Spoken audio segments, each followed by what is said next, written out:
Bueno, estos saludos tradicionales en nuestros conversatorios tienen hoy unas motivaciones muy especiales. En primer lugar, saludar y agradecer a todos los miembros de la mesa de este octavo conversatorio, constituido por el doctor José Enrique Finol. José Enrique es doctor en Ciencias de la Información y la Comunicación de la Escuela de Altos Estudios de Ciencias Sociales en Francia, con los dos postdoctorados en Semiótica y Antropología en la Universidad de Indiana en los Estados Unidos. Él ha desempeñado muchísimos cargos y ha tenido muchos compromisos a lo largo de su vida profesional con los estudios semióticos, muy particularmente con la antroposemiótica, de manera que José Enrique ha sido además vicepresidente de la Asociación Internacional de Semiótica, ha sido doctor honoris causa en la Universidad del Zulia, investigador destacadísimo en Ecuador, ganó un premio Prometeo recientemente en este país, ha sido un destacado investigador en la Universidad de Lima y un reconocidísimo investigador latinoamericano, quien además tiene una visibilidad muy importante en muchas regiones del mundo. Quiero destacar en el día de hoy su enorme calidad humana y su gran sentido de amistad y solidaridad. Muchas gracias, José Enrique, por estar con nosotros hoy aquí, acompañándonos en este encuentro. Doy también un saludo muy especial al profesor Diego Paul San Martín Arévalo de la Universidad de Cuenca en Ecuador. Diego Paul es doctor, hice su tesis, una tesis destacada en el tema de la corporalidad, la presencia escénica y la cosmovisión andina. Es una persona que ha venido trabajando intensamente en el campo de estudios que hoy nos convoca. Con Diego Paul, en calidad de investigador de carrera temprana, se encuentra Jorge Ureña, doctor en Artes, en la Facultad de Artes de la Universidad de Antioquia. Un joven investigador que está dedicado a los estudios en el arte y sus relaciones con la semiótica, con una trayectoria profesional en la Universidad de Medellín, en la EAFID y en la Universidad de Antioquia. Es además la oportunidad para destacar la importante labor y responsable labor, además comprometida con la organización de este encuentro. Como ustedes lo habrán visto a lo largo de estos 8 encuentros, Jorge siempre hace presencia, está muy activo en las conexiones internacionales, ha sido una persona que ha dedicado grandes esfuerzos y tiempo a este encuentro maravilloso que de verdad nos ha dado la oportunidad de un encuentro muy importante. Voy a agradecer de manera muy especial en el día de hoy a personas que desde distintas instituciones forman parte del equipo de trabajo y que a quienes debemos en la sombra una labor invaluable. Destaco a la profesora Gladys Acosta, a Mariano González, que está en la Decanatura de Comunicaciones de la Universidad de Medellín, a Claudia Maya, también de la de Medellín, lo mismo que Gladys, un equipo muy importante que ha estado comprometido en esta labor, a Luis Rodrigo Viana, a Lina Agudelo de la Salazar Herrera, a Arles Ríos de Uniminuto y a Julián Durango del Instituto Tecnológico de Medellín.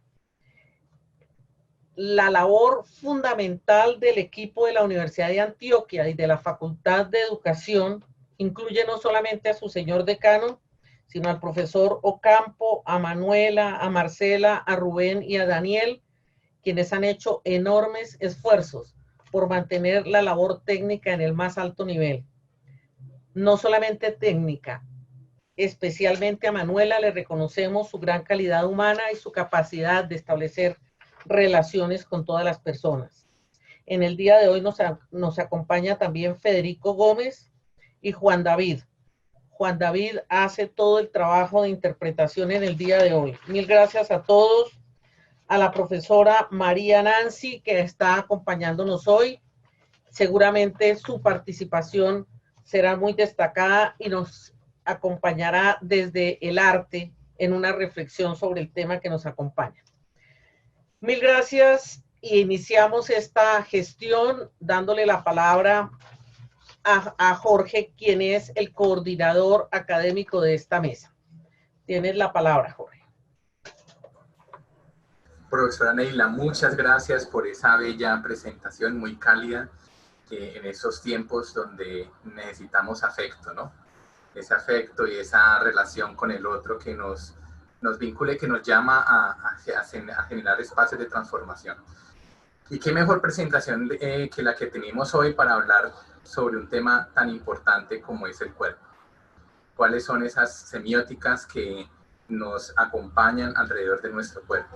¿Cómo hacemos sentido a partir del reconocimiento de nuestro cuerpo? Entonces quisiera compartir en estos momentos pantalla.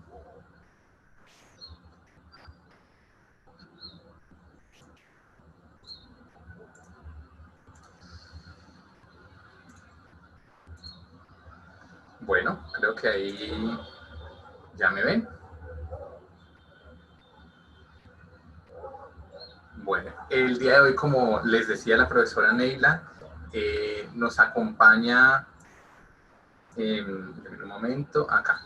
Hoy nos acompaña el profesor José Enrique Finol de la Universidad de Zulia, de Venezuela.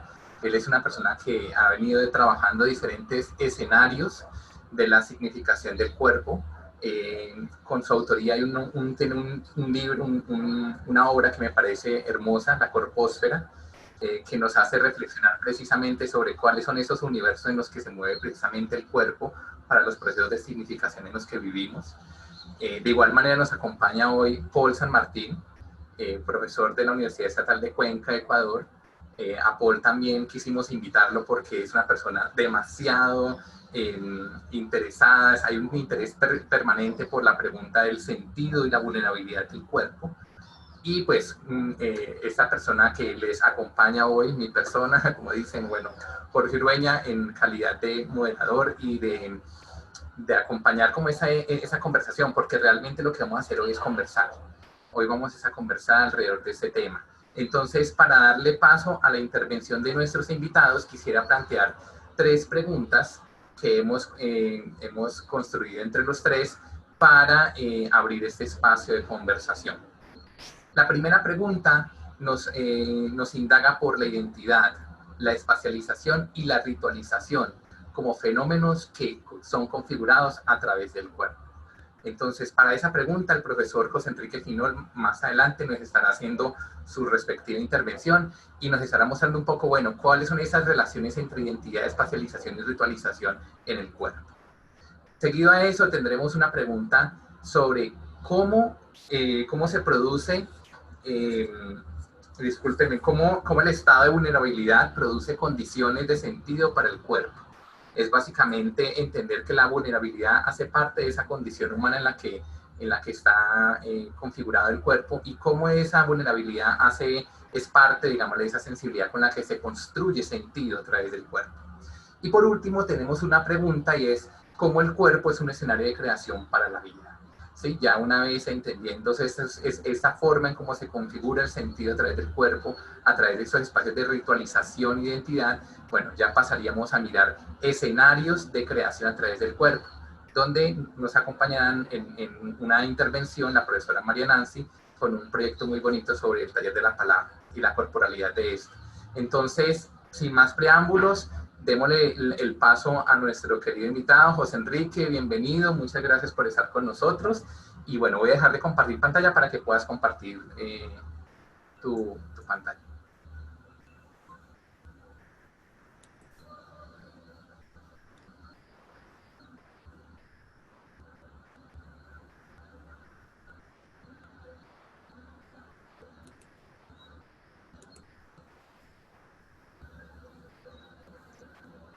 Muy bien, Bueno, comienzo dándole las gracias por la invitación. Gracias a la Universidad de Antioquia por esta magnífica oportunidad de intercambio y conversación, a la Asociación Internacional de Semiótica, especialmente a su presidente Paul Cobley, y gracias también a Neila Pardo, vicepresidente de la Asociación Internacional de Semiótica para América Latina, y por supuesto a Jorge, que ha sido un diligente y activo participante en esta experiencia. ¿Verdad? Yo voy a iniciar una aproximación de estos temas que mencionó Jorge: cuerpo, espacio, identidad en el marco de la pandemia. Lo cual no es fácil porque la pandemia es un proceso en pleno desarrollo, de manera que la posibilidad de tomar distancia intelectual, epistemológica frente a ella para poder estudiar estos aspectos semióticos que hoy propongo, lo hacen difícil la reflexión y la hacen un poco, si ustedes quieren, transitoria. Mi idea es presentar algunas reflexiones que motiven la discusión para mantener una conversación, ¿no? Este es un proyecto de investigación que está andando al mismo tiempo que va andando la pandemia, lo cual no nos permite tener el alejamiento epistemológico necesario ni la masa crítica necesaria para hacer aportes que sean más o menos estables y decisivos. De manera que les pido que vean estos aportes en esta dirección. Esta investigación está también muy influida por la lectura, naturalmente, de la obra de Camus, La Peste, una obra que seguramente todos ustedes conocen. Por eso voy a comenzar y a finalizar con una cita de la obra de Camus que me impresionó desde cuando era un adolescente. Déjenme contarles rápidamente una anécdota. Yo leí la Peste cuando era, repito, un adolescente, y me prometí a mí mismo que algún día conocería la ciudad donde la peste se desarrolla, que es la ciudad de Orán, en Argelia. De manera que cuando fui a estudiar a París, las primeras vacaciones que tuve, las utilicé para viajar a Argelia por tierra desde París, atravesando el estrecho de Gibraltar, para conocer esa ciudad. Y para mí fue casi que una experiencia mística vivir, estar, conocer, experimentar la ciudad de Orán, que es el escenario de la novela La Peste, como ustedes saben, y fue una experiencia para mí extraordinaria. Después le he leído esa novela 3 veces más, la última fue hace un par de meses, y por eso, como les digo, esta obra ha influido mucho en esta reflexión, en esta investigación. Así que, como dije, comienzo con una cita de Camus que dice: desde que la peste había obligado a cerrar las puertas de la ciudad, no habían vivido más que separación. Les había sido amputado el calor humano. Casi todos habían anhelado a algún ausente. Habían extrañado el calor de cuerpo, su ternura o costumbre. De manera que en el marco de esta cita de Camus, que nos lleva a esta reflexión que hoy les presento, pues está apoyada en una suerte de antroposemiótica vivencial, y de ahí propongo unas reflexiones sobre la pandemia a partir de categorías generales como cuerpo, espacio, ritualización e identidad. Me gustaría provocar, como dije, una discusión que nos ayude a comprender cómo se han transformado nuestras conductas y percepciones, las relaciones que hoy vivimos con nuestro entorno cotidiano. El cuerpo en la pandemia también forma parte de ese conjunto de lenguajes que yo he llamado la corposfera, parte constitutiva, obviamente, de la semiosfera propuesta por Lotman. Enfocaremos nuestra atención sobre procesos cotidianos, las relaciones espaciales, corporales, identitarias y rituales de las sociedades afectadas por la pandemia. Espacio y cuerpo son dos capítulos estrechamente entrelazados y son el objeto de la disciplina semiótica que se ha llamado proxémica, que Gramsci y Curtés definen como una disciplina, cito, que busca analizar las disposiciones de los sujetos y objetos en el espacio, y el uso que los sujetos hacen de él con fines de significación. Esto es muy importante, con fines de significación. La espacialización es una de las operaciones fundamentales de la productividad semiótica. La espacialización genera significados y sentidos de una gran capacidad y densidad comunicativas. Gramsci y Curtés definen la espacialización como uno de los componentes de la construcción de discurso. En ella actúan cuerpos, objetos y sus múltiples interacciones para construir y semiotizar un entorno cuyo dinamismo determina sentidos particulares.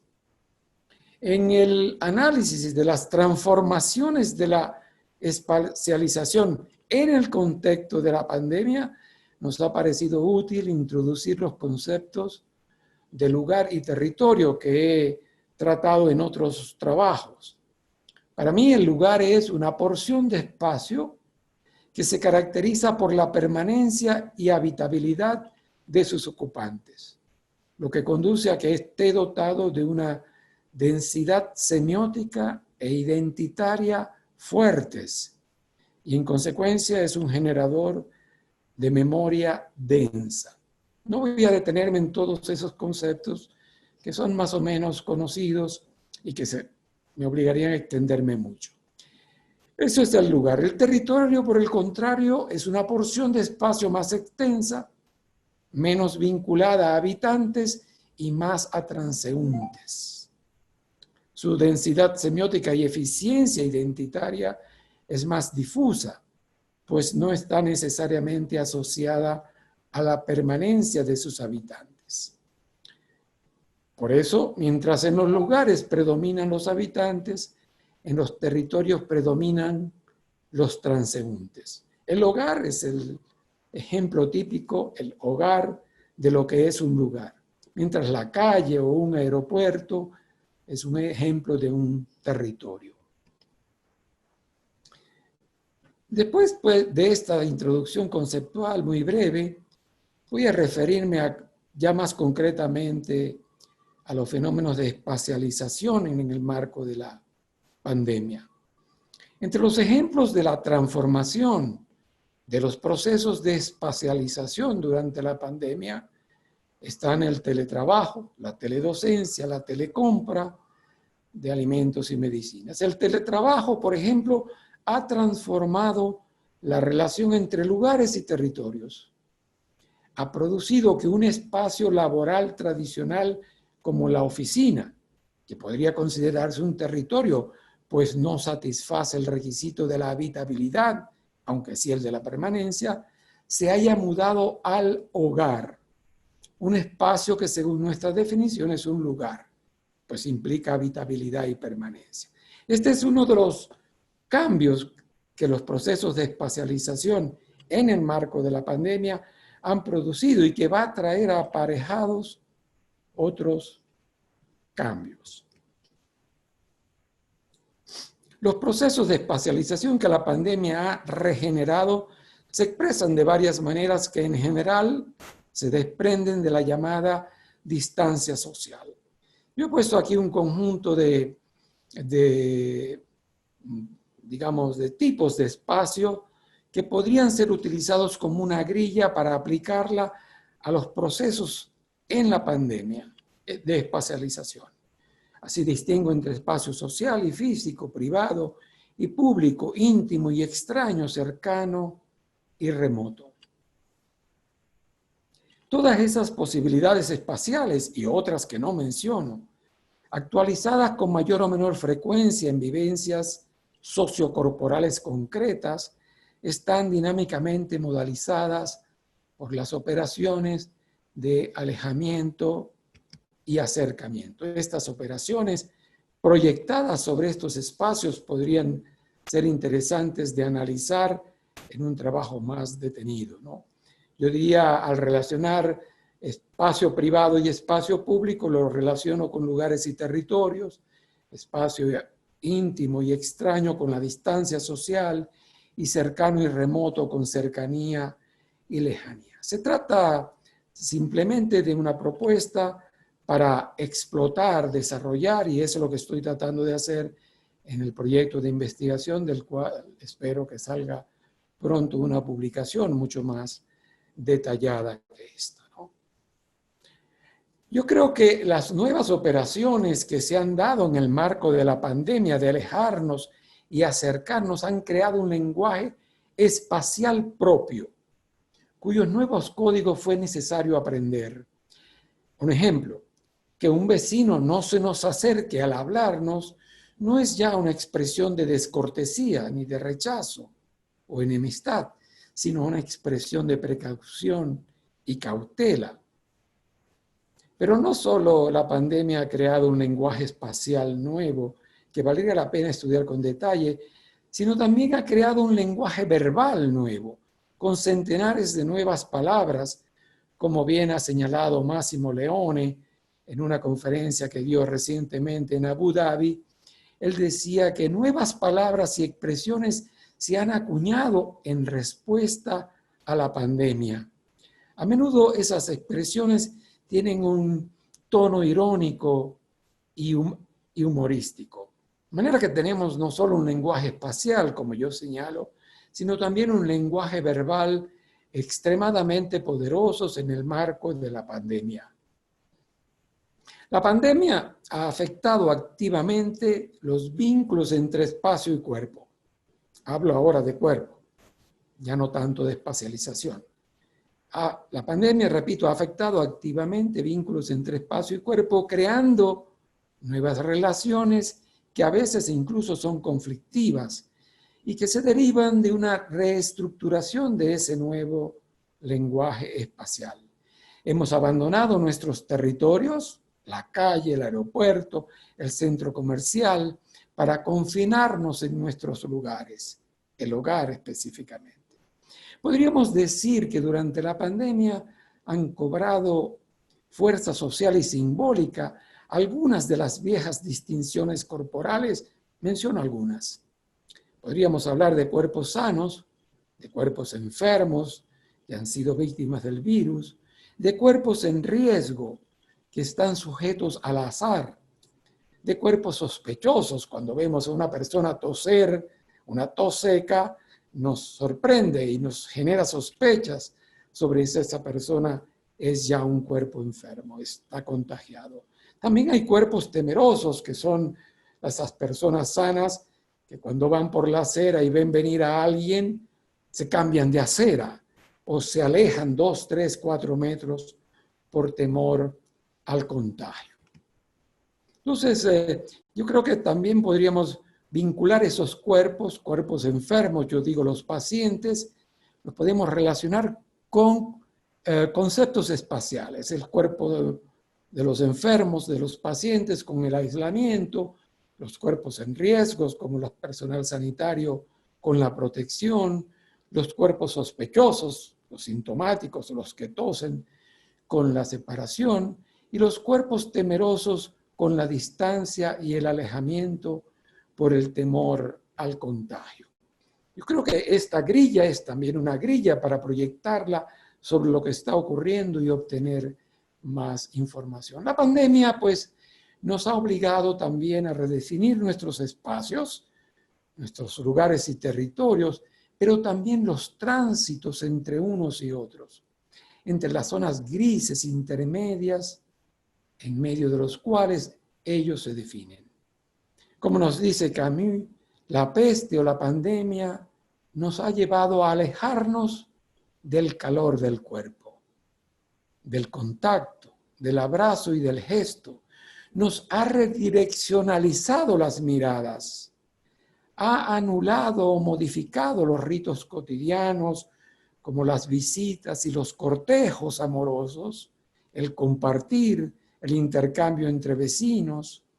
Nos ha obligado incluso a redefinir el concepto de corporeidad, de las relaciones ápticas y de las condiciones y convenciones en que ellas se expresan.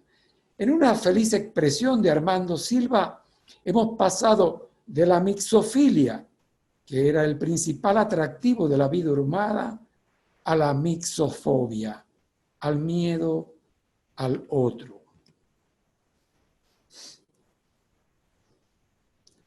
En más de una forma, durante la pandemia, nuestro cuerpo se hace parte de una mediatización digital de la cual no se puede prescindir. Eliseo, en eso estamos ahorita precisamente en esta charla. Mi colega Eliseo Colón habla en este caso de un cuerpo electrónico a merced de los flujos virales y la viralidad. Es en ese cuerpo electrónico, siendo objeto de dispositivos analógicos o digitales, donde las nuevas relaciones corporales, espaciales y actoriales se realizan. Pero la pandemia también ha afectado nuestras identidades. Ha producido un conjunto de identidades perdidas. Y aquí yo he resumido algunos de los ejemplos que uso en mi investigación, titulares de periódicos, que es una data muy interesante porque la pandemia, como dije, está en pleno desarrollo y este tipo de fuente nos da algunas ideas, ¿no? Fíjense, les leo un par de ellas. La Fiscalía Ecuatoriana, por ejemplo, investiga identidad de 131 cadáveres en contexto de la pandemia. 131 cadáveres cuya identidad no se conoce en hospitales ecuatorianos. Y esto se ha visto también en muchos otros países. Vi recientemente el caso en Mendoza, en Argentina, donde se entregaron el cuerpo de una persona a los familiares, lo enterraron y después la persona estaba viva en el hospital. Se comunicó con ellos, estoy viva. Entonces, fíjense, aquí hay una pérdida de identidad doble. No se sabía quién era la persona enterrada y tampoco sabían la persona que estaba enferma, pero aún viva. Hay muchos ejemplos de esto que he recopilado aquí, solo les muestro algunos de ellos. Hemos tenido pérdidas en todo el mundo, principalmente en América Latina, diría yo que ha pasado más esto. Conozco muchos casos en Ecuador. En Ecuador las desapariciones de cuerpo, como decía, han sido numerosos. Fíjense, el Hospital del Seguro Social, del IES, se disculpa por los desaparecidos en la pandemia. Incluso hemos visto aquí, y creo que en un par de países más, cuerpos abandonados en las calles. Hay un titular ahí de La Vanguardia: los cadáveres se amontonan en Guayaquil por el coronavirus. Se trata de la imposibilidad de conservar y reconocer los cuerpos, que es también una forma de anomia identitaria. El abandono de cuerpos sin identidad, sin pertenencia, sin ritos, conduce a una suerte de anomia social, un concepto de Durkheim, donde la vida como valor fundamental deja de cohesionar a la sociedad. Ahora hablemos de los rituales, que tienen también que ver con ese problema de la identidad que acabo de mencionar. Los ritos, como ustedes saben, son poderosos dispositivos semióticos que crean y mantienen el sentido de comunidad, de grupo y de sociedad. Esos ritos han sufrido un debilitamiento que ha fracturado la vida social. Recuperar los ritos significará recuperar el sentido familiar, grupal, comunitario, pero también el sentido de identidad y pertenencia. Y ahí les coloco en la derecha de la diapositiva algunos titulares de cómo en América Latina, incluso en Sudáfrica, se han venido perdiendo los ritos funerarios que dan sentido de identidad, que permiten luchar contra el duelo, que mantienen la relación con los vivos. En un trabajo que hice sobre el suicidio asistido, hace un par de años, yo había propuesto el concepto de desritualización, que yo entendía como un acto en el que el rito pierde su densidad simbólica y se identifica como un acto pragmático y utilitario. Si la ritualización, yo estoy hablando de desritualización, si el contrario, si la ritualización es, como ha explicado Grimes, un proceso que ocurre, cito, cuando el significado, la comunicación o la representación se hacen más importantes que la función y el fin pragmático, entonces la desritualización es lo contrario. Es cuando el rito pierde esa capacidad simbólica para convertirse en un acto pragmático y utilitario. El concepto de desritualización que yo he propuesto nos parece más eficiente que lo propuesto por el filósofo surcoreano Byung-Chul Han, quien en su libro La desaparición de los rituales habla de este proceso de desaparición contemporánea de rituales. Yo creo que ciertamente los rituales no desaparecen, sino que se transforman, se adaptan, porque ellos surgen para satisfacer necesidades de simbolización y comunicación, conocen su apogeo, se modifican y son sustituidos por otros. Vuelvo a citar a Camus, quien habla de la desritualización en el libro de La Peste. Él decía, al principio, cito, lo que caracterizó nuestros entierros fue su rapidez. Las formalidades se habían simplificado y por lo general los ritos fúnebres habían sido suprimidos. Los enfermos se morían separados de sus familias y no se permitía ningún tipo de ritual velatorio. Hay un gran paralelismo entre esa obra literaria y la pandemia que vivimos. En la pandemia, los procesos de desritualización, pérdida de identidad y transformación de las articulaciones espaciales expresadas en el acercamiento-alejamiento, en la proximidad y distancia, creo que pueden asociarse a procesos dialécticos entre orden y caos. Yo elaboré este pequeño modelo en el que el orden estaría representando la salud, que es la vida, el nombre que corresponde a la identidad, la ritualidad que corresponde a la pertenencia, mientras que el caos es lo contrario, la enfermedad que simboliza o corresponde a la muerte, la desaparición que corresponde al anonimato y la desritualización que conduce a la anomia. Se trata, por supuesto, de términos extremos, no quiero parecer demasiado estructuralista en este ejemplo. Por eso señalo que se trata de procesos dialécticos en el que la movilidad y dinamicidad de estos procesos no puede ser perdida, no se puede perder de vista. Bueno, ya para concluir, como la antropología y la semiótica nos han demostrado a lo largo de los años, las representaciones de la enfermedad, la muerte, el espacio, el cuerpo, son socialmente construidas y no modelos universales. Semiotizamos nuestros espacios, cuerpos, identidades y ritos en relación con nuestros contextos históricos. La pandemia ha trastocado las relaciones tradicionales de cuerpos, espacios y ritos con esos escenarios y prácticas que ella ha generado. Esto es un aspecto que no podemos perder de vista en la investigación sobre los procesos semióticos y de comunicación en el marco de la pandemia. En consecuencia, digo, la pandemia ha afectado también nuestras identidades, un constructo sociocultural que depende de tales relaciones.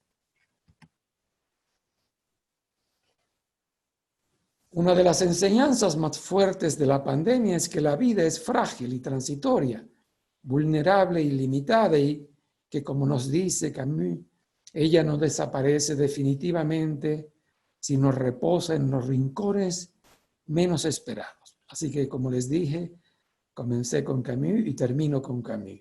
Aquí concluyo con esta cita que me parece muy interesante y en la que me gustaría que ustedes vieran el lugar del cuerpo o los lugares del cuerpo.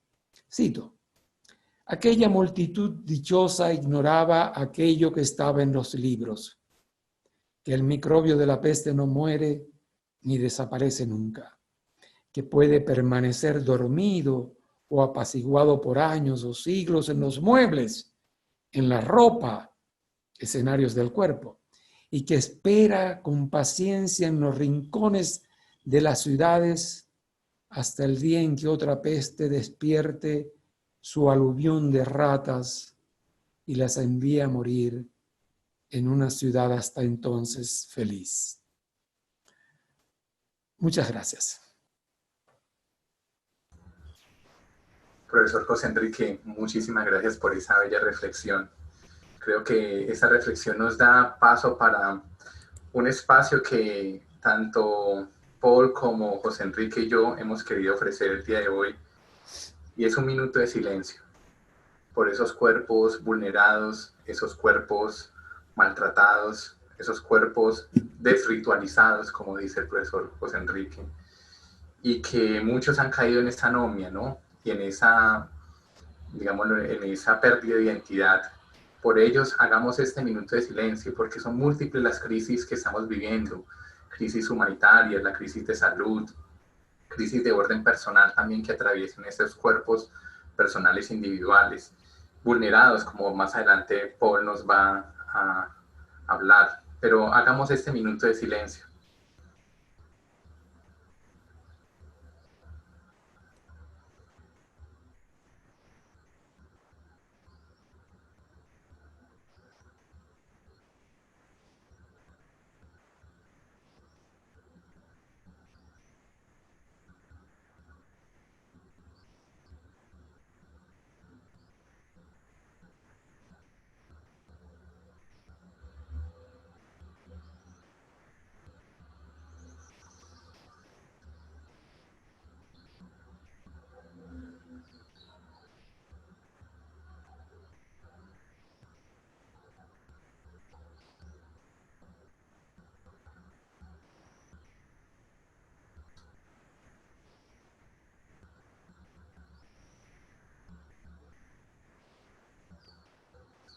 Bueno, voy a compartir pantalla en estos momentos.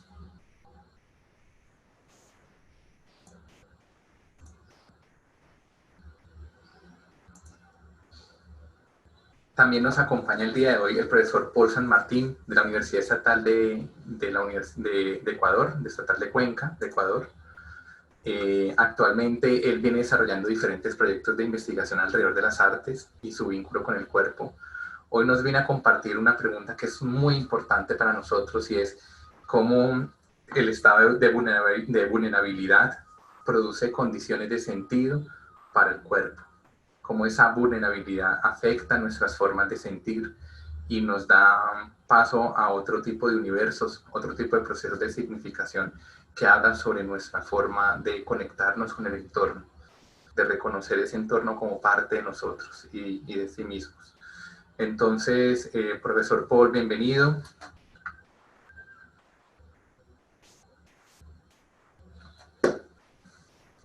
Eso, bueno, muchas gracias, muchas gracias. Yo igual es muy significativo empezar este momento, mi presentación, con un minuto de silencio. Creo que entre el silencio y el habla en este momento, en momentos de pandemia, es complejo saber qué es lo que debemos, qué posición deberíamos tomar, o silenciarnos o hablar. Yo quiero agradecer profundamente a esta invitación porque me parece que es un escenario muy, muy importante para poder compartir lo que estamos pensando. Por supuesto, agradecer a la Asociación Internacional de Semiótica, agradecer a la Universidad de Antioquia por este gran esfuerzo, agradecer a Neila Pardo, por supuesto, a José Enrique Finol, de cual en alguna trayectoria investigativa ha sido muy, muy importante para mis trabajos, y por supuesto a ti, Jorge Eduardo, que nos has ayudado grandemente en la coordinación de este espacio. Yo voy a compartir pantalla para poder empezar mi presentación. He puesto en el chat ya una dirección electrónica sobre un Padlet que he preparado y que tiene como contenido la base de mi intervención, que está relacionada con Somos seres de duración, que es una pieza teatral en estos tiempos de pandemia y sobre la cual me voy a referir en varias ocasiones. Los participantes podrán, en el transcurso de la presentación o luego de la presentación, poder entrar en esta propuesta escénica, virtual, ¿sí?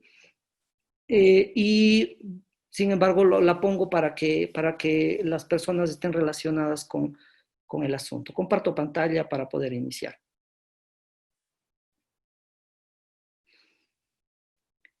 Mi presentación está relacionada con los estados de fragilidad, de vulnerabilidad y el sentido. Me he quedado muy inquieto y muy interesado por esta una especie de clasificación que propone José Enrique, que tiene que ver con la relación de aquellos cuerpos sospechosos, cuerpos temerosos y sobre todo cuerpos en riesgo. Yo creo que se vincula muy bien mi presentación con poder detenerse en este lugar que ha propuesto José Enrique. Los estados de fragilidad y los estados de sentido están relacionados con, perdón, tengo un problema, están relacionados con esta pieza que propongo, que se denomina Somos seres de duración. Y somos seres de duración, de lo que se trata o de lo que trataría es de mirar cómo se incorpora una condición de vulnerabilidad, de fragilidad, en la semiopercepción de la realidad del ser humano. Propongo la categoría de semiopercepción como aquella percepción que hace sentido, y sobre todo en estos tiempos complejos de infección, de contagio. Cómo los cuerpos se fragilizan, se debilitan, se reconocen a sí mismos en una situación de quiebre. Recurro en mi presentación, en la propuesta, desarrollo la propuesta de Jacques Fontanille, que está desarrollada, propuesta en sus libros, en sus textos, La semiótica del discurso, Soma y Sema, figuras semióticas del cuerpo, y el libro, una obra gigante denominada Prácticas semióticas. Somos seres de duración, ahí está la dirección. Es una pieza teatral que empieza con el regalo de una manzana. Es decir, las personas que entran en la dimensión de la obra, en el juego de la obra, empiezan regalando una manzana. Y se envía un video y a partir del video y la manzana se genera o se evoca un recuerdo de un momento vital dentro de la pandemia. El dispositivo que presenta Somos Seres de Duración parece bastante sencillo, súper simple. Sin embargo, contiene en su realización una operación semiótica muchísimo más compleja.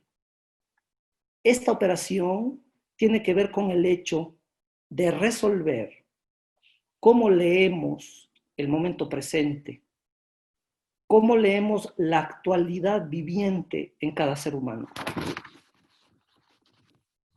Se trata, por lo tanto, de hacer perceptible la profundidad del tiempo. Y ahí sí ya me meto en un vocabulario de Fontanil, teniendo en cuenta que el presente viviente de las personas se produce, en el presente viviente de las personas se produce evocaciones de retención que derivan en recuerdos. Estos recuerdos hacen retroceder hacia el pasado los esbozos del objeto que ya han sido ofrecidos, reemplazándolos por otros esbozos, al tiempo que los mantiene dentro del campo, la persona los mantiene dentro del campo como un recuerdo. Es como traer al presente algo que sin dejar de estar presente, no deja de ser recuerdo.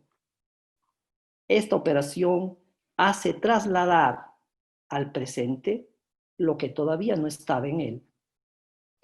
Es una reestructuración incesante del flujo temporal de la percepción, y esta reelaboración de este flujo temporal es lo que hace o que determina la profundidad del tiempo. Y en medio de la profundidad del tiempo, el recuerdo, que es el objetivo de la obra Somos Seres de Duración. Para Jacques Fontanil, la única manera de tejer un nexo entre lo perceptible y lo decible está en la efectuación de la presencia. Es decir, cómo una presencia, la presencia de un ser humano es profundamente presente. Es decir, quiere decir que estar en presencia es estar en el aquí y en el ahora de un momento. Una persona que recuerda está finalmente presente totalmente en su recuerdo. Para Fontanil, estar presente entonces significa habitar la profundidad de un tiempo tensivo.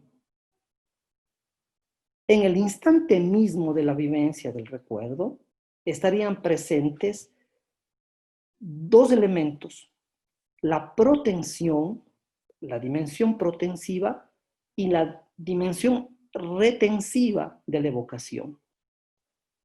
La protensión como una expectativa futura y la retención como una reelaboración del recuerdo.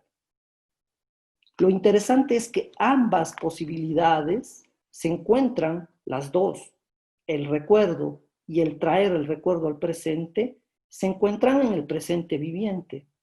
Las dos están en el centro mismo de la profundidad de nuestro aquí y ahora.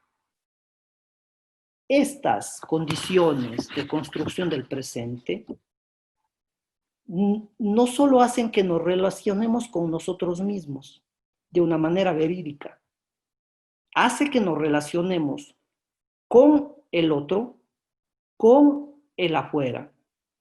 Nos relacionamos con el aquí, con el ahora, en cuerpo, en tiempo y en espacio. En las artes escénicas, estar presente, yo vengo del campo de las artes escénicas y desde ese campo capaz me es más fácil hablar.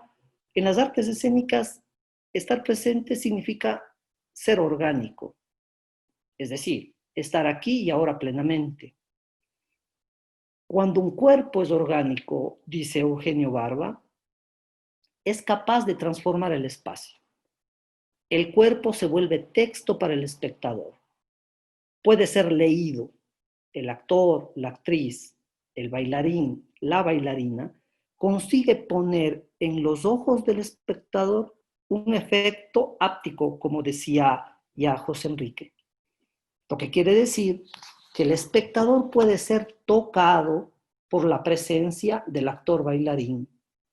Este es un principio de senestesia, según Barba. Finalmente, ¿qué es lo que pasa? El cuerpo orgánico, dicho de Barba, acontece en el escenario. Pero este elemento que estoy trayendo está relacionado con lo que Erika Fischer-Lichte dirá alrededor de que el cuerpo es observado y parece que esa observación haría que el cuerpo no nos pertenezca de manera total. Es decir, la característica que apunta Erika Fischer-Lichte de la no pertenencia del cuerpo genera una metáfora muy interesante. Yo creo que es válida para todas las artes escénicas, pero yo la planteo inscrita en el ejercicio Somos seres de duración. El acontecimiento del cuerpo se convierte en un humor del cuerpo, se impregna en otros cuerpos con los cuales tiene contacto. Erika Fischer-Lichte manifiesta bellamente la volatilización del cuerpo, el carácter pregnante del cuerpo que permite que viaje, que se vaya, que viaje en el espacio y se anide en otro cuerpo. En suma, se corporeice en otros cuerpos. Y aquí hago nexo con los cuerpos sospechosos, los cuerpos temerosos y finalmente los cuerpos en riesgo que planteaba José Enrique, que tiene que ver con cómo percibo el cuerpo, cómo el cuerpo me puede contagiar, cómo un cuerpo puede ser peligroso por su solo ser cuerpo. Somos seres de duración, entonces, en Somos seres de duración asistimos a que el acontecimiento del cuerpo y su presencia viaje, se traslade. Dice Fontanille, si la materialidad de la cosa se impone con tal intensidad al cuerpo propio del sujeto, de manera que ese propio cuerpo no sea el mismo más que en una sola plenitud, entonces el estado del alma será la opresión de lo demasiado pleno de presencia. Estamos hablando de la presentificación de la presencia. Cuando la presencia plena se hace presente, es cuando el cuerpo se efectúa, es cuando el cuerpo se presentifica, es cuando el cuerpo viaja. Y entonces hay un estado de vulnerabilidad, de fragilidad global, guardado en los cuerpos de las personas que estamos viviendo la actual pandemia. Creimás dirá, el mundo humano parece definirse esencialmente como el mundo de la significación. El mundo solamente puede ser llamado humano en la medida en que significa alguna cosa. Y entonces, ¿cómo pensamos el mundo hoy? O más importante, ¿cómo sentimos el mundo hoy? O más bien, una tercera pregunta, ¿cómo sentipensamos o percibimos el mundo hoy? Tengo la idea de que uno de los aspectos de la pandemia es que hoy, en las condiciones actuales, no pensamos el mundo, creo que lo semiosentimos. Hacemos una una semio-percepción del mundo. Las cifras de contagio, los datos de mortalidad, la sensibilidad de los transeúntes de la calle, que muy bien decía José Enrique, la paranoia de sentir a todas y a todos potenciales agentes de contagio, configuran una realidad real, pero mortíferamente absurda. El contagio y la muerte estructuran la percepción de nuestra realidad. La vida se juega en una realidad semioceptiva. Entonces, en este sentido, la cuestión no consiste en saber si el ser humano es frágil o no lo es, o si más bien pienso que se trata de determinar lo que el ser humano puede hacer de esa fragilidad. Esto implica que la fragilidad humana, por excelencia, es el lugar de la lucha para realizar su humanidad. La realidad semioceptiva inscribe en el cuerpo el estado pasional de la fragilidad, de la vulnerabilidad. El cuerpo vive en un estado de vulnerabilidad y esa vulnerabilidad además es compartida de manera universal. Hoy por hoy, queridos amigos, hoy por hoy, en la fragilidad todos somos iguales. Este estado de fragilidad, de vulnerabilidad, estructura o está estructurando una realidad de sentido. La presentificación de los cuerpos se levanta desde un estado de vulnerabilidad global. Hay un hilo muy fino entre la salud y la enfermedad, entre la muerte y la vida. Somos seres de duración, con su acción, con su gesto, permite recoger este estado de realidad, evocar los recuerdos de las personas que deciden entrar en el gesto artístico y hace que los cuerpos recuerden y recordando se presentifiquen. La vulnerabilidad sentida día a día mueve el cuerpo. Es como si la vivencia viajara, se moviera. Es como si esa vivencia moviera a otros cuerpos. A partir de sentirme vulnerable, puedo ser parte de otras vulnerabilidades. Ser parte de todas las vulnerabilidades humanas. Tal vez compartiendo un poco mi propia vulnerabilidad, comparto un poco de mi propio cuerpo, contagio y me contagio de otra manera. Más allá de pensar que el presente del ser humano hoy podría acercarse a su fin, me propongo pensar a partir de esta situación de fragilidad, de vulnerabilidad mundial. En este sentido, la pandemia para mí, creo yo, y creo que para todos, no debería ser un límite, sino más bien un horizonte. Eso es. Muchísimas gracias. Profesor Paul San Martín, muchas gracias por esa bella reflexión que nos trae el día de hoy. Yo he ido recogiendo algunas cuantas preguntas, algunas cuantas apuntes que nos van a servir más adelante para la conversación. Y bueno, voy a compartir pantalla para en estos momentos continuar con nuestra tercera pregunta que intenciona este conversatorio. Y en esta ocasión, la pregunta que nos orienta para ya hacer un cierre propiamente de esta intervención es cómo el cuerpo es un escenario de creación para la vida.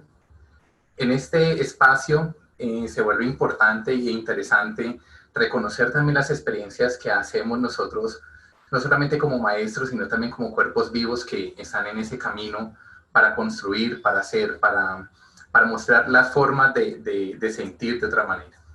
Entonces, en este caso quisimos traer la experiencia del taller de la palabra de manos de la doctora María Nancy Ortiz, de la Facultad de Educación de la Universidad de Antioquia, quien, como dice Jung, ¿no? A menudo las manos resolverán un misterio con el que el intelecto ha luchado en vano. O como ella también pronuncia, ¿no? El lenguaje vendría a ser el ropaje de la verdad, una verdad que el investigador debería esforzarse en captar en su forma más pura, más desnuda, una que debería pronunciarse sin ornamentos ni accesorios retóricos. Es bueno que hoy nos acompañe la profesora María Nancy, porque pues quisiera darle la palabra para que nos explique un poco cómo el cuerpo se convierte en un lenguaje, en ese ropaje de la verdad con el cual hacemos un poco más desnudas las verdades y las realidades en las que vivimos y nos acercan a esas realidades sensibles con las que estamos en contacto permanentemente. Profesora Nancy.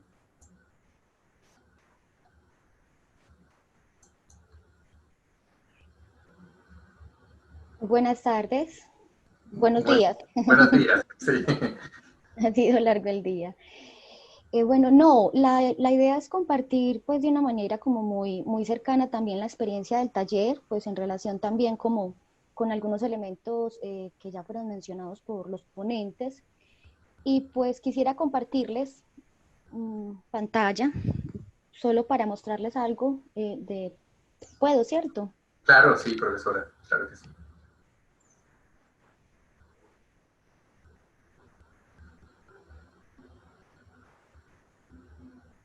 ¿Me confirman por favor si se ve?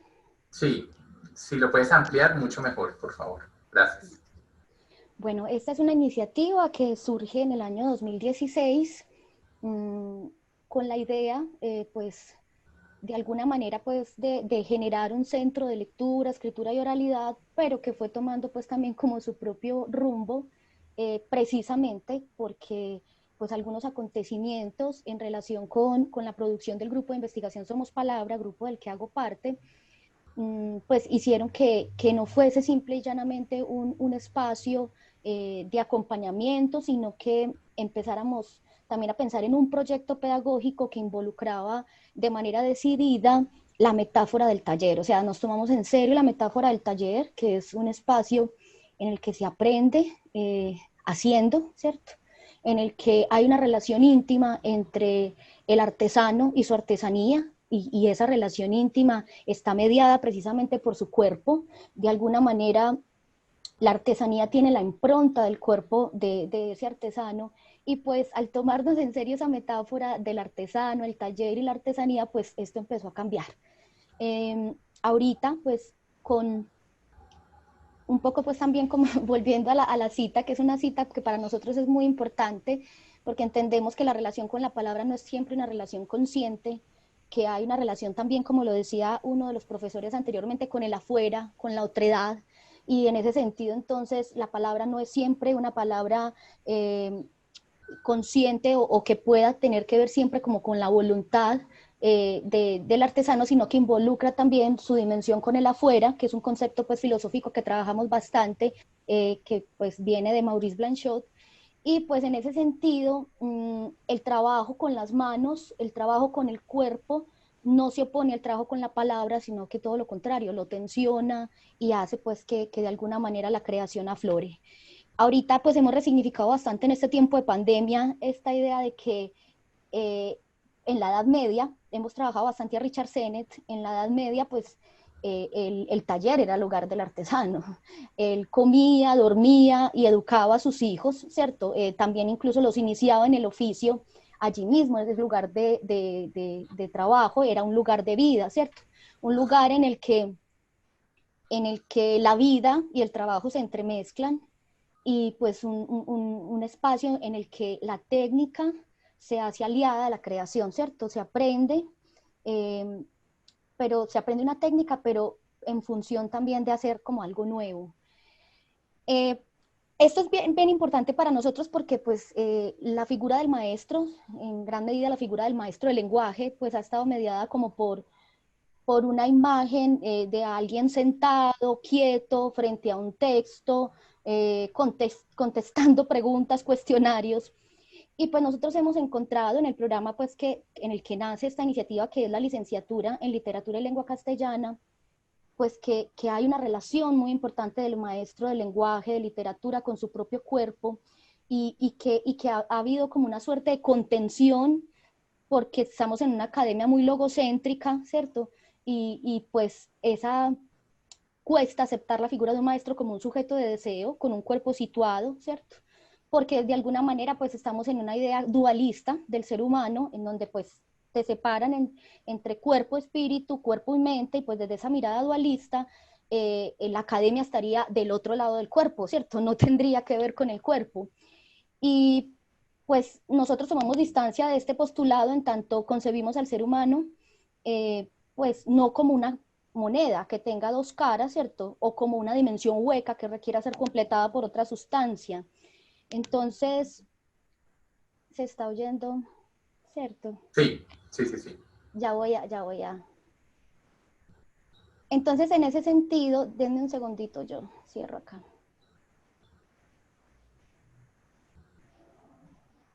Entonces, en ese sentido, el taller, me perdí. Ustedes están viendo es que Zoom es un poquito complicado. Sí, está detenida en la diapositiva del hecho de que cueste, o sea, el texto largo. Denme un segundito, que es que se me... Listo. Entonces, pues digamos que abandonar esta metáfora del cuerpo como un contenedor vacío que requiera pues también como de una sustancia trascendental que lo llene, pues nos permite ingresar en un esquema comprensivo en el que el cuerpo es más bien un lugar de elaboración de la experiencia, campo para la afectación y la contingencia, del aquí y el hoy discontinuos de la lectura del mundo, ¿cierto? Entonces, en ese sentido, pues también en la idea de recuperar los ritos o de renovar los ritos, pues nosotros tenemos una oferta, voy a compartirla brevemente. Una oferta pues que va variando cada semestre, pero que nos permite también recuperar en el borde de la academia esa relación con el cuerpo, esa relación con la palabra, otra vez como misterio, ¿cierto? No la palabra inscrita en una racionalidad instrumental, sino una palabra que devuelve también la relación, como diría Agamben, con el fuego y con el misterio, y sobre todo con el relato. Entonces,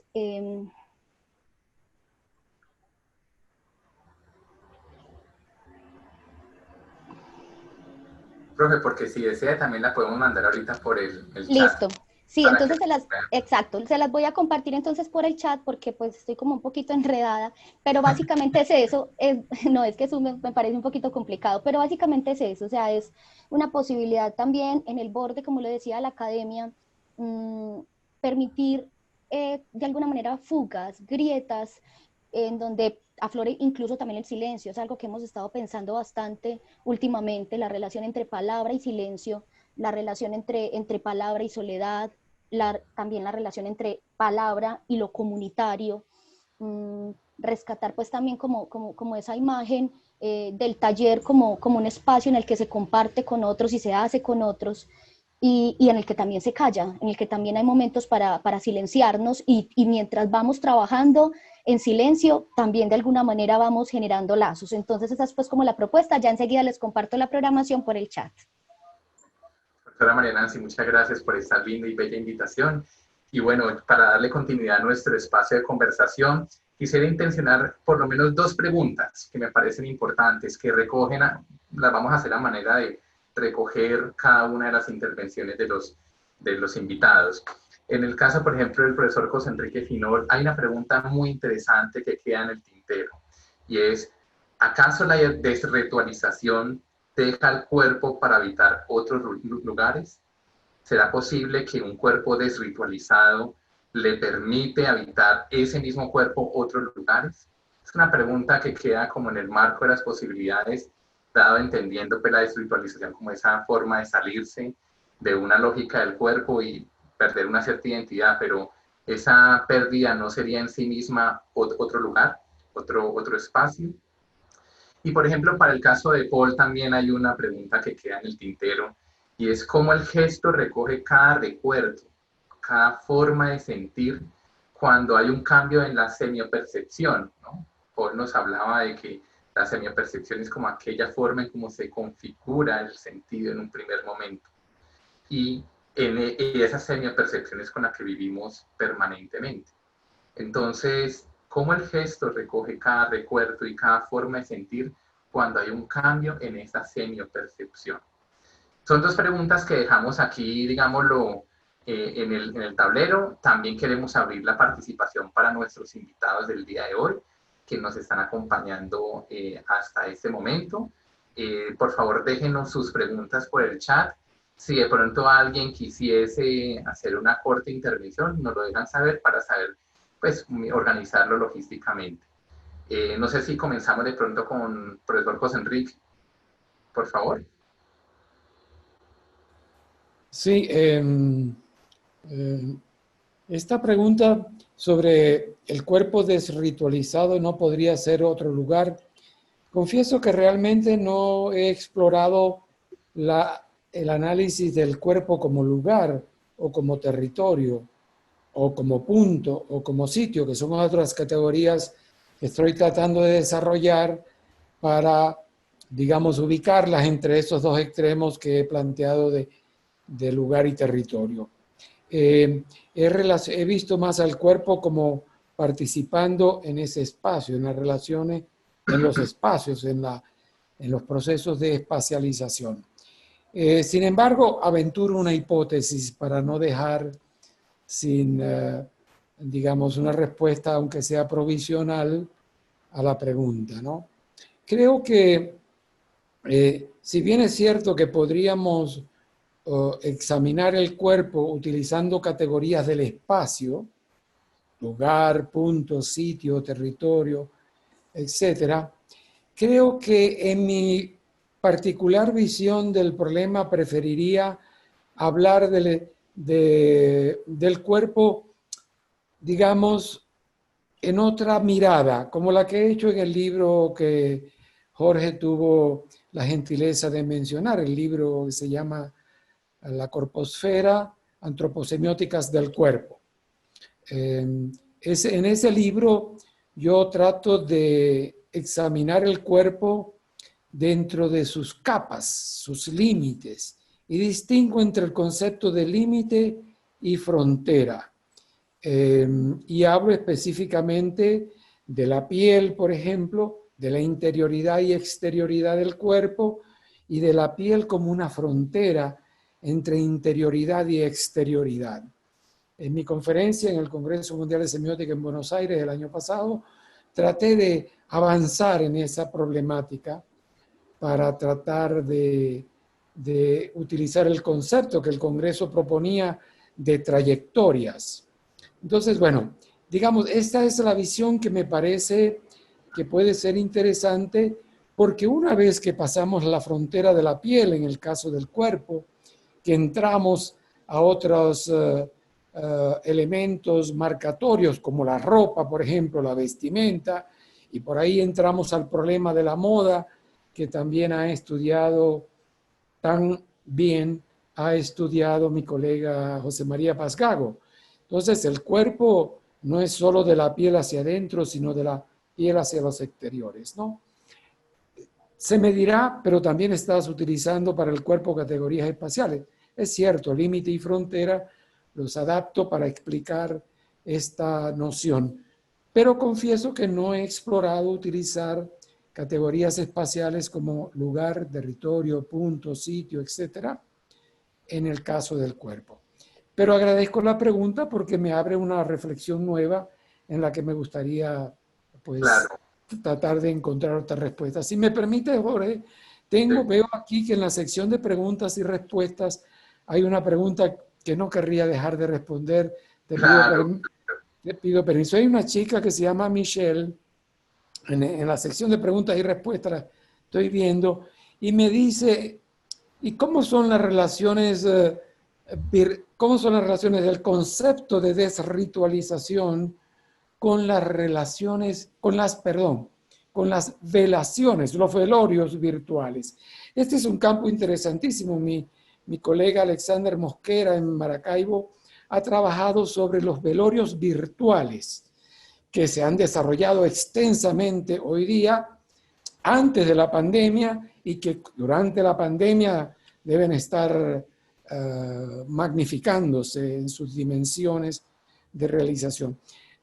Yo diría simplemente que en el caso de los velorios virtuales no hay desritualización, es simplemente que hemos cambiado del espacio físico real, no que lo virtual no sea real, pero por decir un nombre, hemos cambiado del espacio físico real, es decir, la capilla velatoria o el velorio en la casa, que también todavía se hace en muchas partes, lo hemos cambiado a la dimensión digital.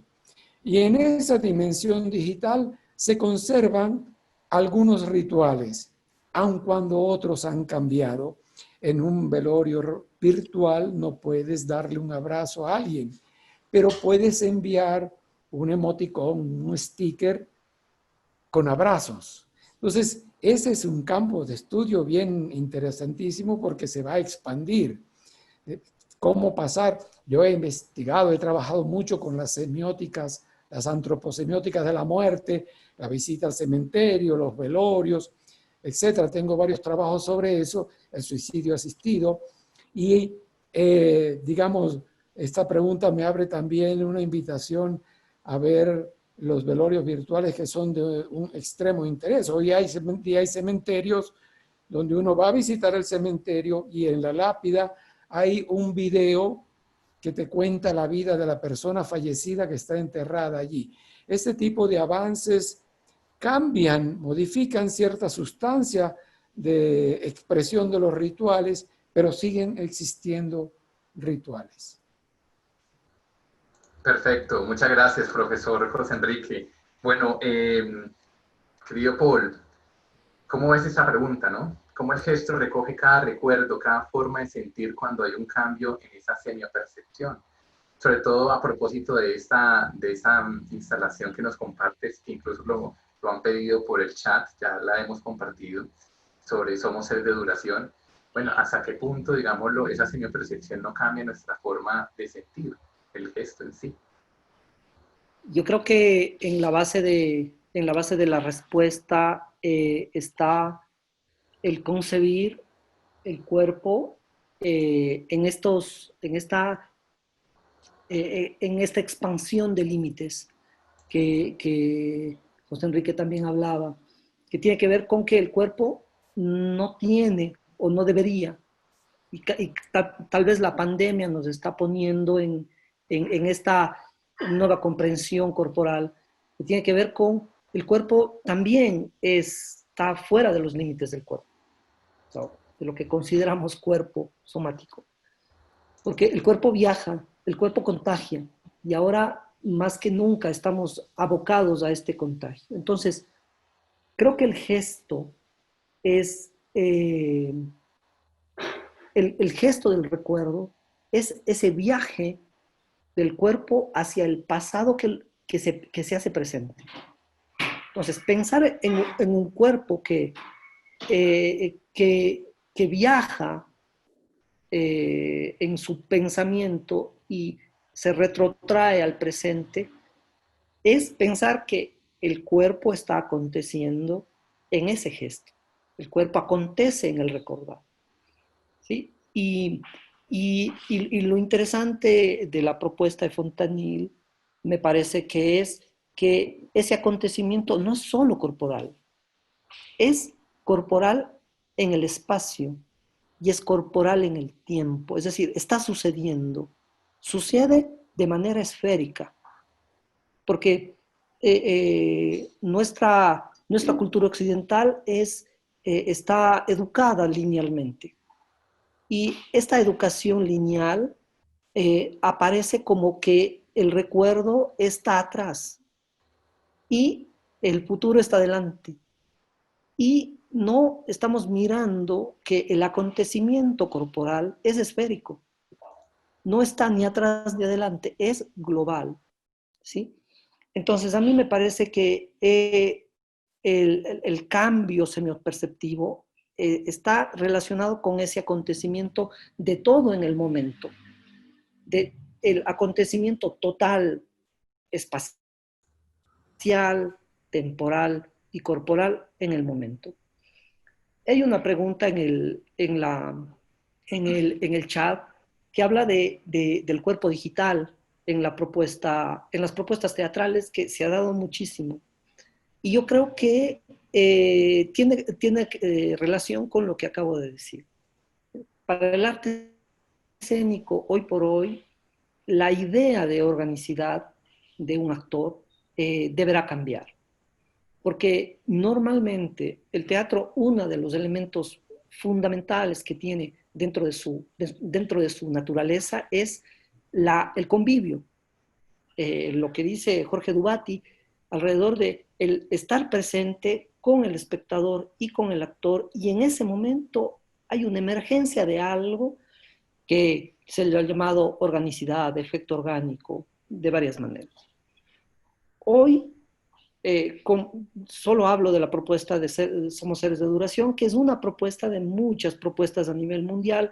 No creo que sea una cosa nueva. Lo que sí es, tal vez, es interesante es la apelación a la cultura del recuerdo latinoamericana, que es muy nuestra. Pero lo que pasa es que la pantalla hoy hace suceder recuerdos. El mirar esta pieza, que es una pieza corta de danza, teatro, le pone a las personas, mirando la pieza, comiendo una manzana, a recordar lo que ha pasado, los sucesos de la pandemia. Y a que ese elemento se levanta, que se dé un testimonio a través de un WhatsApp, se dé el testimonio de la pandemia. Entonces, me parece que los cuerpos acontecen mirando la pantalla, ¿sí? Y ese acontecimiento,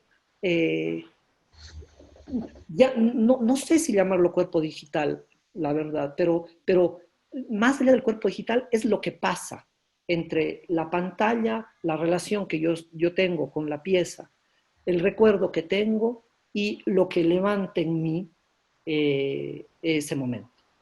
Eso. Es como si casualmente, bueno, no es casualidad, realmente es algo que nos pasa. Parece ser que este tiempo nos da más certezas que incertidumbres. Nos está mostrando cambios necesarios en nuestra forma de sentir y ese acercamiento hacia esas corporalidades, esas nuevas formas de sentir.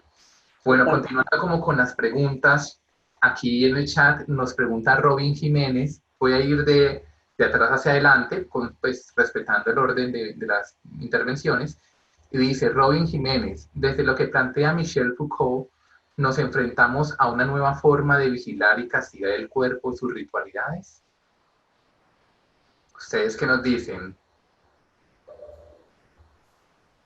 Me parece que la pregunta, permiso Jorge, me Claro. parece que la pregunta que plantea Robin es bien interesante porque relaciona las teorías de Foucault con respecto al castigo, a la prisión y esos trabajos extraordinarios que Foucault escribió, lo relaciona con la pandemia.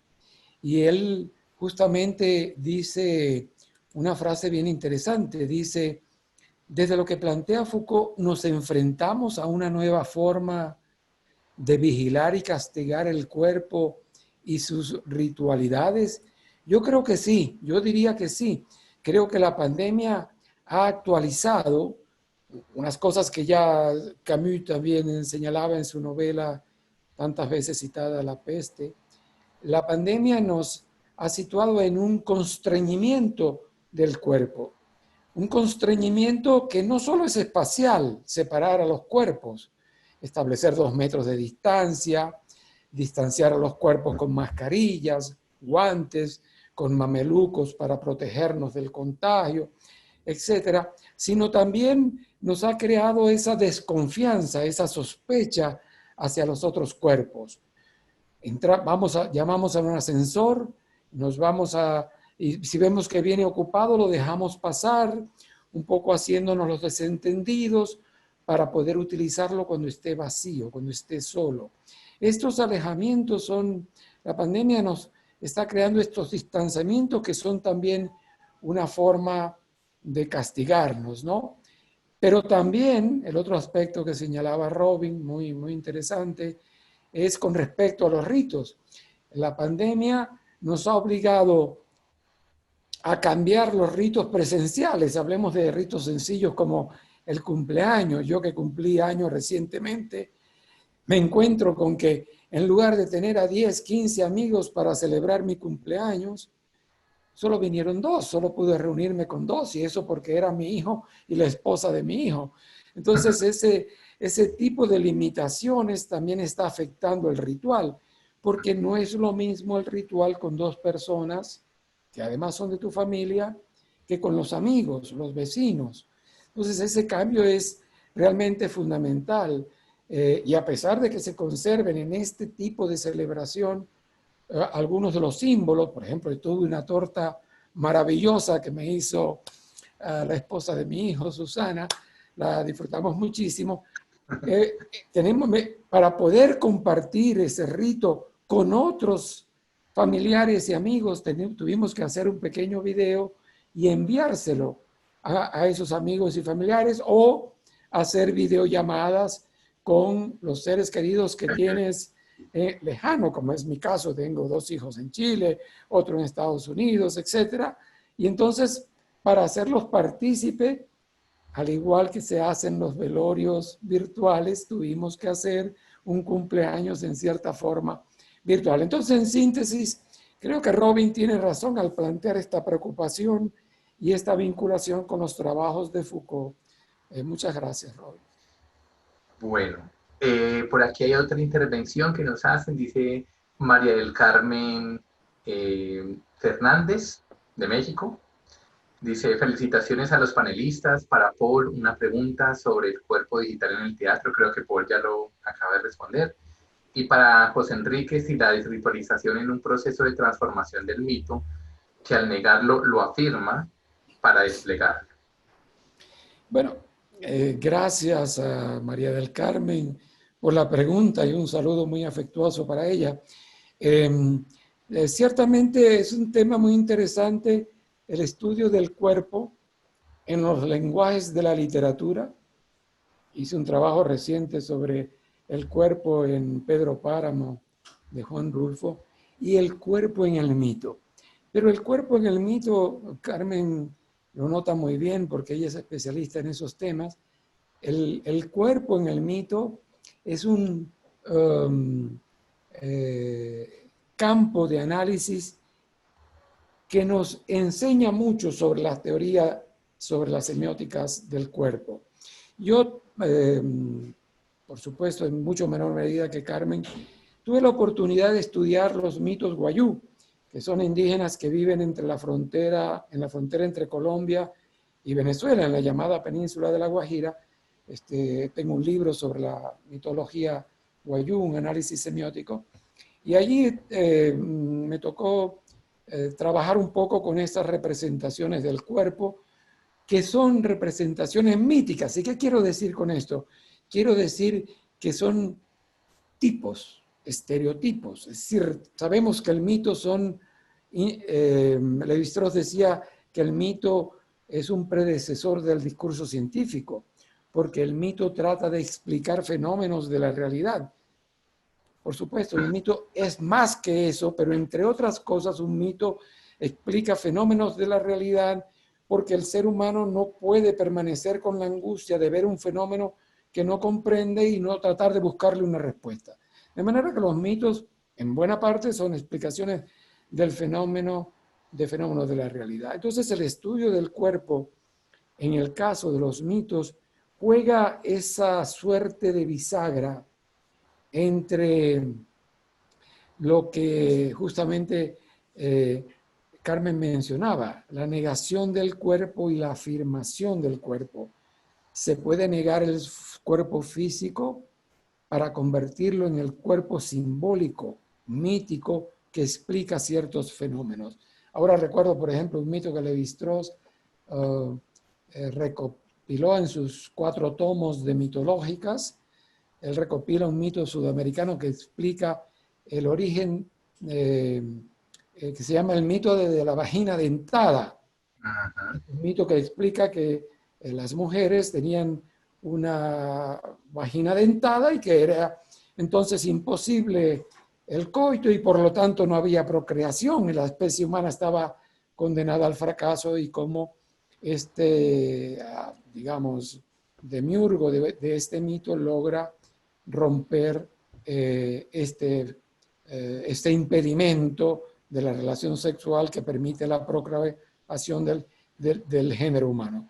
De hecho, el mito no es una mera invención, realmente hay una enfermedad, un fenómeno, de algunas mujeres que desarrollan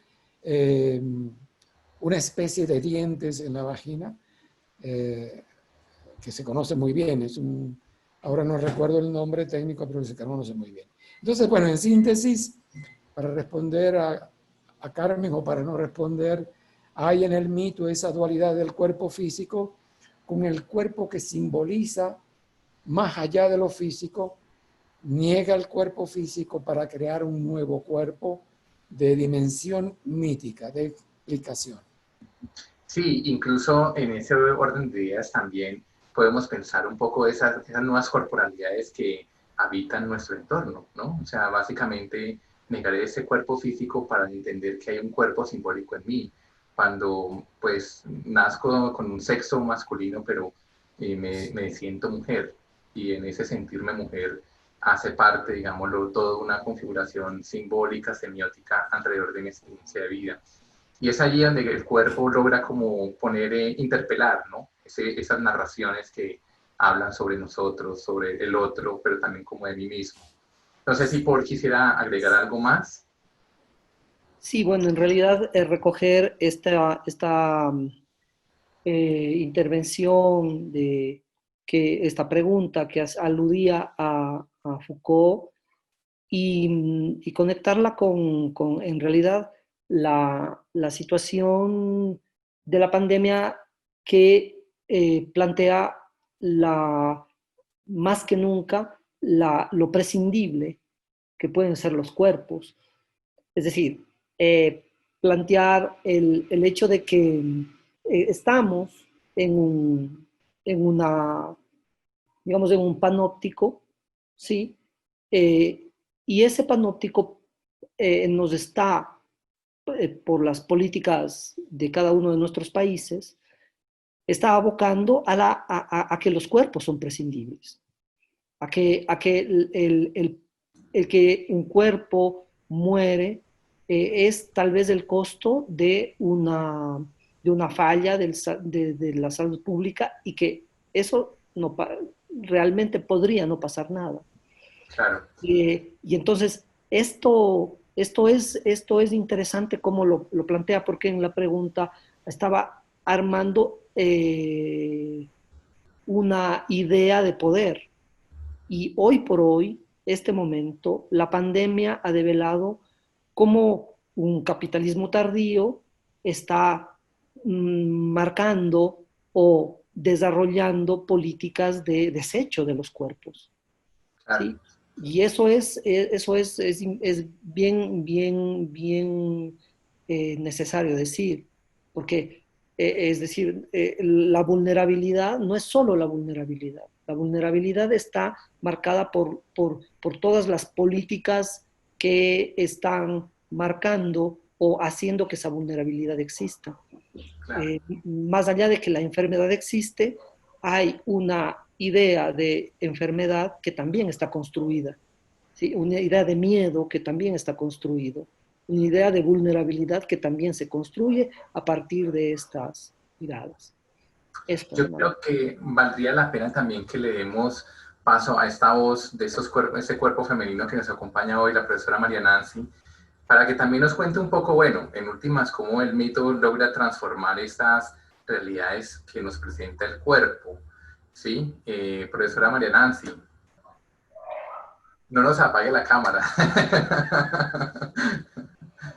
¿Usted qué opina, profe? Bueno, pues realmente desde el taller lo que hemos pensado también es cuál es el papel del cuerpo dentro de la academia, ¿cierto? El papel del cuerpo dentro de la universidad, que pues que no es posible, ¿cierto? Sin el cuerpo, pero no obstante hay como una negación constante, ¿cierto?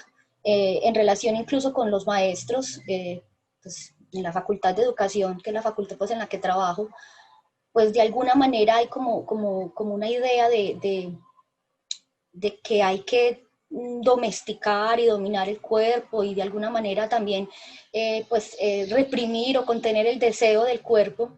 Y pues lo que hemos encontrado también en la experiencia del taller de la palabra es que pues que los estudiantes necesitan espacios también de fuga, ¿cierto? Espacios en donde se puedan mover las relaciones, pues ahorita estamos en esta dimensión virtual, pero pues en la presencialidad había mucha contención en términos de eso, o sea, de lo que se puede hacer en una clase, por ejemplo, de literatura, en un taller literario, y pues encontramos, hay unas imágenes muy interesantes del taller.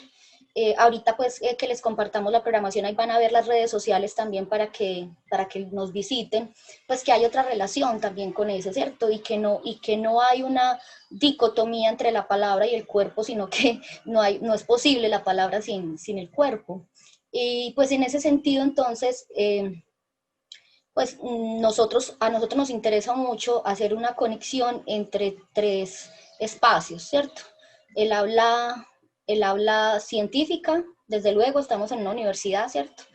El habla literaria y el habla popular. También recuperar esa relación con el cuerpo desde lo que cada sujeto trae en términos de su cultura, de su mundo, ¿cierto? Y que en la universidad suele uniformarse, todos somos iguales y de repente cuando hay otros escenarios de fuga, afloran la diferencia, afloran los cuerpos diferentes, ¿cierto?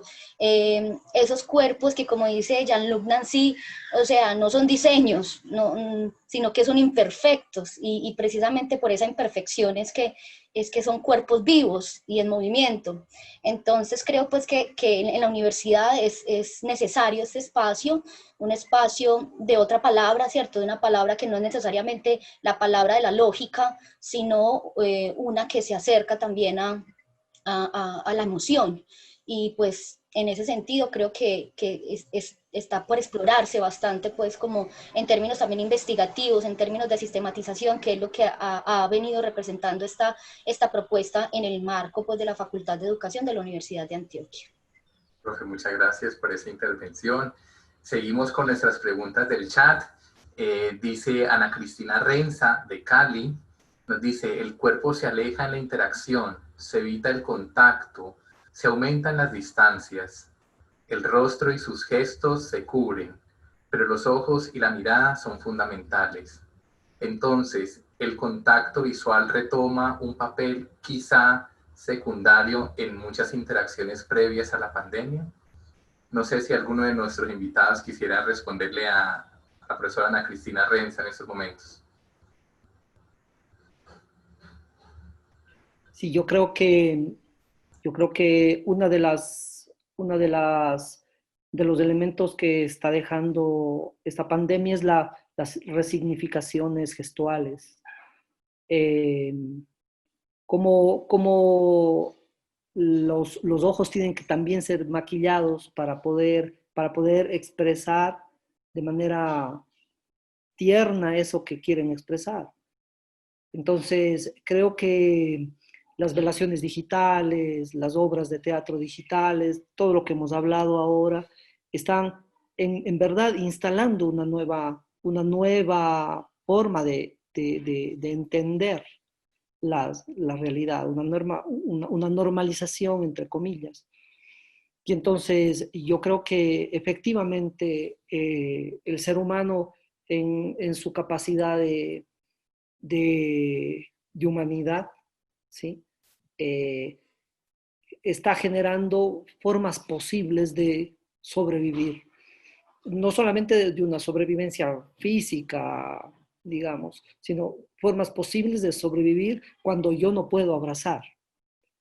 Me parece que el tocar, el hecho del tocar, el hecho del tocar y ser tocado. Ahí hay una cosa muy importante en la relación amorosa, el tocar, que hoy está suspendida, por lo menos. Y posiblemente lo que queda es mirarse. Y en ese momento, cuando esto está pasando, cuando nos miramos, puede ser esta sustitución áptica de la que hablábamos en las exposiciones. Claro. Profesor José Enrique, quisiera agregar algo. Bueno, creo que ha sido muy buena la explicación de Paul. Yo solo agregaré un par de cosas muy sencillas. La referencia a la mirada antes y después de la pandemia es muy interesante. ¿Por qué? Mire, en ese libro de la corposfera dedico un capítulo a las semióticas de la mirada, a las semióticas de los ojos y a las semióticas del rostro. El rostro, como sabemos, es un súper poderoso instrumento de semiotizaciones, de comunicación en la vida social, en el rostro. Y en el rostro los ojos tienen la mirada es un complejo semiótico que tiene una gran capacidad de comunicar, de semiotizar, y lo utilizamos a diario antes de la pandemia. Ahora, después de la pandemia, o durante la pandemia, mejor dicho, ¿qué pasa con la mirada? Había un filósofo, ahora no se me escapa el nombre, que decía que en la pandemia tendremos que aprender a sonreír con los ojos, porque como nos cubrimos el rostro, la boca, que no deja ver nuestra sonrisa, nos encontramos con ese dilema. A veces vamos por la calle, a mí me ha pasado, y vemos un bebé, los bebés siempre me producen una gran alegría, y quiero comunicarle al bebé y a sus padres una sonrisa de alegría, de bienestar, de contento. Y me doy cuenta que no van a ver mi sonrisa porque llevo una mascarilla puesta, un barbijo. Y entonces recuerdo esa afirmación de este filósofo que decía, aprendamos a sonreír con los ojos. De manera que los ojos adquieren ahora, la frente también, en este enmascaramiento colectivo que tenemos, una gran capacidad que debemos explotar para comunicar lo que no podemos comunicar con la boca o con otras partes del cuerpo. Entonces, la mirada previo a la pandemia, repito, era un complejo comunicativo extraordinario que merece un capítulo dentro de la semiótica de los gestos y de las semióticas del cuerpo, eso que yo llamo la corposfera. Pero en la pandemia tenemos que redimensionar esas capacidades de comunicación a través del rostro, quizás utilizando ese segundo poderoso complejo corporal de comunicación que son las manos. Hay un capítulo también sobre las manos, y no crean que es que estoy haciéndole publicidad a mi libro, sino que me lo recuerda con estas cosas que digo, ¿no? Podríamos tal vez recuperar... En síntesis, lo que quiero decir es que estamos construyendo un nuevo lenguaje, ya no solo espacial, como dije en la charla, o verbal, como dice Massimo Leone, sino también un lenguaje gestual nuevo, modificado, adaptado a las circunstancias en que vivimos. Bueno, vamos a dar paso a esta última pregunta para hacer un cierre y vamos a, como le tenemos prometido a la profe María Nancy, proyectar el cronograma de sus actividades de este lindo taller que trabajan con la palabra y el cuerpo. Para la última pregunta, tenemos a Rocío Urrego y ella nos dice, ¿será que después de la pandemia volveremos a los ritos acostumbrados?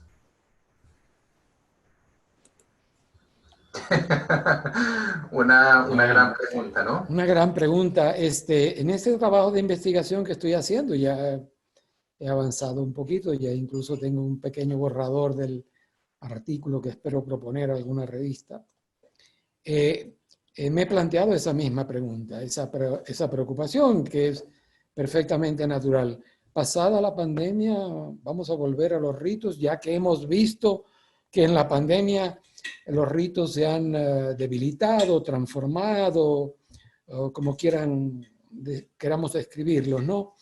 Y yo creo que, en primer lugar, esa vuelta a los ritos o a la construcción de nuevos ritos tiene que ver, en primer lugar, con la capacidad de cada sociedad o grupo, con la capacidad de resiliencia de cada capacidad o grupo, con esta capacidad para reconstruir o volver a lo que fue perturbado por una fuerza ciclónica como es la pandemia. Esta fuerza ciclónica nos ha sacado de aquello en lo que estamos, sea esto cultural, económico, ritual, corporal, espacial y un largo etcétera. Esta pandemia llegó como una tromba inesperada y nos desarticuló todo el mundo en todos esos aspectos que mencioné y otros que no mencioné. La sociedad tiene una enorme capacidad de resiliencia, de reponerse, de volver a construir aquellos parámetros dentro de lo que estaba. Pienso que esa capacidad va a servir para restaurar algunas prácticas anteriores. Pienso también que la conservación de los rituales puede ayudar a los procesos de resiliencia. Yo, pensando en los ritos funerarios, que son de los ritos más antiguos, más poderosos, más semióticamente cargados de símbolos, los ritos funerarios son las primeras tipos de culto que las sociedades humanas crearon, el culto a los muertos.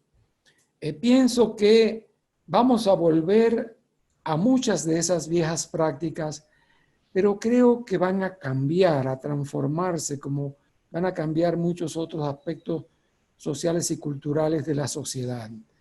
Tal vez estos cambios no serán unánimes y obviamente serán diferentes en cada grupo, en cada sociedad, pero vamos sin duda a generar nuevas conciencias y algunos grupos que venían luchando por cambios sociales profundos, léase la contaminación ambiental y este tipo de cosas, van a verse reivindicados y van a tener más fuerza para promover cambios en nuestros comportamientos, en nuestros ritos de conservación, en nuestros ritos individuales. Por ejemplo, yo pienso que mi familia, una vez pasada la pandemia, va a apreciar mucho más ese pequeño ritual del cumpleaños al que me referí antes. Yo pienso que el próximo cumpleaños que celebremos, pasada la pandemia juntos, tendrá una mayor carga significativa, emocional, pasional, y creo que esto será muy bueno para nuestras sociedades. Espero que aprendamos, que obtengamos enseñanzas de estos procesos, y en estos procesos, los procesos rituales tendrán un gran impacto porque siempre lo han tenido en la vida social y cultural. Bueno, Paul, ¿quisiera agregar algo? Sí, una idea solamente. Me parece que la pregunta está marcada por una necesidad de especie que tiene que ver con la idea de futuro. El ser humano está en este momento añorando, esperando qué viene después de la pandemia. Y esta idea de futuro está marcada por añorar también cuando nos volvemos a abrazar. Marcel Mauss, un antropólogo interesantísimo, que plantea el amor como resistencia. ¿Sí? Y yo creo que transversalmente la idea sería, hoy mismo hay como generar esta resistencia amorosa. Creo que la pandemia, los tiempos post-pandemia traerán sus propios elementos. Nos volveremos a abrazar seguramente, Yo creo que esta idea del amor como resistencia, la idea de un cuerpo frente a otro cuerpo amorosamente, me parece que por allí podríamos diseñar este futuro que queremos para más adelante, para la pospandemia. Seguramente nos volveremos a abrazar. El tema es si estamos diseñando ese futuro para que una nueva pandemia no se acune. Ajá, eso. Bueno, muchas gracias. Vamos entonces a hacer este cierre para darle paso a nuestro querido profesor que nos acompaña el día de hoy, Edgar Ocampo, el coordinador, director de la espacio de extensión del Departamento de Extensión de la Facultad de Educación de la Universidad de Antioquia. Y bueno, como les decía la profesora Nancy, este taller de la palabra, sus iniciativas tiene estas actividades, trazos y grafos online, va a ser todos los miércoles de 3 a 6 de la tarde, entre el 16 de septiembre y el 28 de octubre. Imágenes de la fuera, taller literario, también invitados, completamente gratuito, martes de 2 a 3 y media, desde el 6 de octubre hasta el 1 de diciembre. Entre tinta y tinto, tertulia literaria, esa va a ser los martes de 5 a 6 y media de la noche, del 6 de octubre al 1 de diciembre. Y por último, ya otros dos espacios que son Hojas de Plata, cine taller, que es de 7 a 8 y media de la noche, entre el 8 de octubre al 3 de diciembre, y Hora de Echar Lengua, que es un club de conversación entre las 4 y 6 de la tarde, los días jueves, para empezar el 8 de octubre y terminando el 3 de diciembre. Entonces voy a dejar de compartir y profesor Edgar Ocampo, muchas gracias pues por este espacio, lo dejamos para que se pueda llevar a cabo el cierre.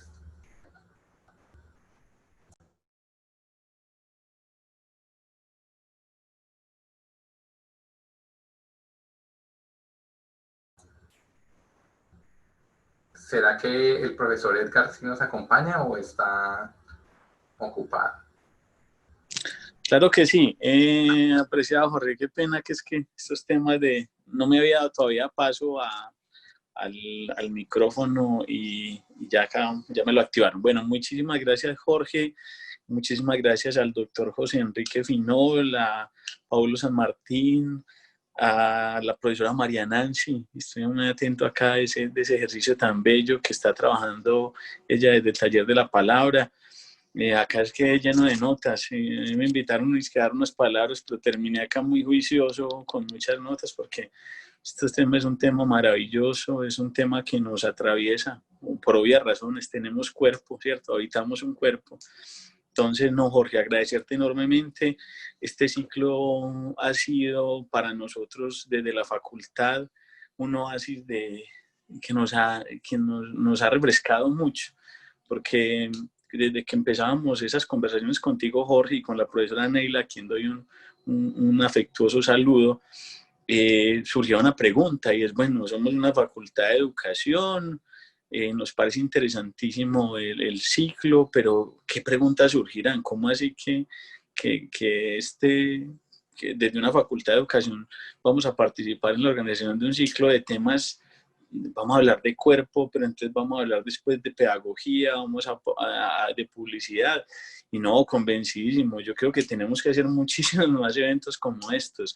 Qué enriquecedor el campo, qué enriquecedor las reflexiones, nos llenan de mucha emoción saber que tenemos unas personas conectadas, pero cuando inmediatamente termina y sube ya las visualizaciones en la tarde, yo consulto y le escribo a la profesora Neila, ya llevamos 1.500 reproducciones, 2.000 reproducciones, los comentarios. Yo siento que que nos está ocurriendo algo muy interesante. Pienso en ese textico maravilloso en Introducción a la Historia de Mark Bloch, donde hay esa reflexión en torno a cómo habitamos a veces momentos históricos en que por obvias razones, como los estamos viviendo, no somos conscientes de las grandes transformaciones que se dan. Y yo creo que este es uno de esos momentos. Yo siento que hemos cambiado, que que esta forma de relacionarnos con los colegas de otras latitudes ha cambiado y en buena hora, porque eran necesarias estas reflexiones. Agradecerte muchísimo a ti, Jorge, y Manuela. Creo que es un momento no despedirnos sin invitar a nuestro próximo conversatorio.